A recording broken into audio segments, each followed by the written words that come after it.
Hi guys, ഇന്ന് കോളേജിൽ പ്രവേശനോത്സവമാണ്. So രാവിലെ തന്നെ എണീറ്റ് റെഡിയായി ഫുഡെല്ലാം കഴിച്ച് നേരെ കോളേജിൽ പോയി. ആൻഡ് ഈ കാണുന്ന ബാനറും ഈ ബോർഡും എല്ലാം തലേദിവസം തന്നെ എഴുതി സെറ്റ് ചെയ്ത് കോളേജിലെല്ലാം സെറ്റ് ചെയ്ത് അതുപോലെ തന്നെ ഈ തോരണങ്ങളെല്ലാം തൂക്കിയിട്ടായിരുന്നു ഇന്നലെ പോയത്. അതുപോലെ തന്നെ ഡിപ്പാർട്ട്മെൻറ്റ് ബാനേഴ്സും എല്ലാം കിട്ടിയിട്ടുണ്ട്. ആൻഡ് NCCക്കാർ അവിടെ പരേഡ് പ്രാക്ടീസിലാണ് ഗസ്റ്റ് വരുമ്പോഴത്തേനും സ്വീകരിക്കാനായിട്ട്. ആൻഡ് സ്റ്റുഡൻസ് വന്നപ്പോഴത്തേനും ഞങ്ങൾ കാർഡും മിഠായികളും ഒക്കെ കൊടുക്കാനായിട്ട് തുടങ്ങി.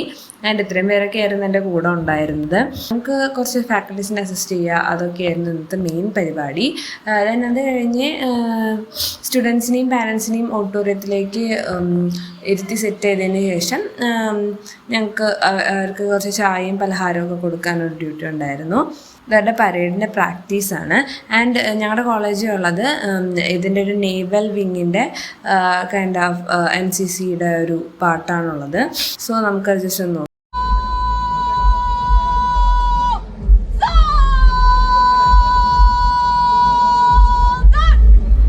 ഇനോഗ്രേഷന് വേണ്ടി വന്നിട്ടുണ്ടായിരുന്നത് ഓപ്പൺ യൂണിവേഴ്സിറ്റിയിലെ വൈസ് ചാൻസലർ ആയിരുന്നു. അപ്പോൾ ഈ പരേഡിനോട് കൂടെ തന്നെ ആയിരുന്നു സാറിനെ ഓഡിറ്റോറിയത്തിനകത്തേക്ക് ഇൻവൈറ്റ് ചെയ്തത്. പിന്നെ കുറച്ച് സ്റ്റേജ് വർക്ക്സ് ഉണ്ടായിരുന്നു ഞങ്ങൾക്ക്.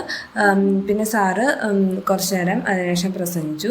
പിന്നെ ഈ ട്രോഫി കൊടുക്കലും അതുപോലെ തന്നെ ഈ ദീപം തെളിക്കൽ ഇനോഗ്രേഷൻ പരിപാടികളൊക്കെ ഉണ്ടായിരുന്നു. അപ്പോൾ ഞാനായിരുന്നു അസിസ്റ്റ് ചെയ്യാൻ വേണ്ടി കയറിയിട്ടുണ്ടായിരുന്നത്. പിന്നെ ബാക്കി ഉണ്ടായിരുന്ന കാർഡും മിഠായും പിടിച്ചത് ഞങ്ങളുടെ ബാക്കിയുള്ള പരിപാടികൾ. അപ്പോൾ ഇത്രയേ ഉള്ളൂ ഇന്നത്തെ വിശേഷം. ലാസ്റ്റൊക്കെ ആയപ്പോഴത്തേനും എല്ലാവരും പോയി. അപ്പോൾ ബായ്. അപ്പം പറഞ്ഞ പോലെ നമ്മളെല്ലാവരും സീതയുടെ യൂട്യൂബ് ചാനൽ ലൈക്ക് ചെയ്യണം, ഷെയർ ചെയ്യണം, സബ്സ്ക്രൈബ് ചെയ്യണം. അത്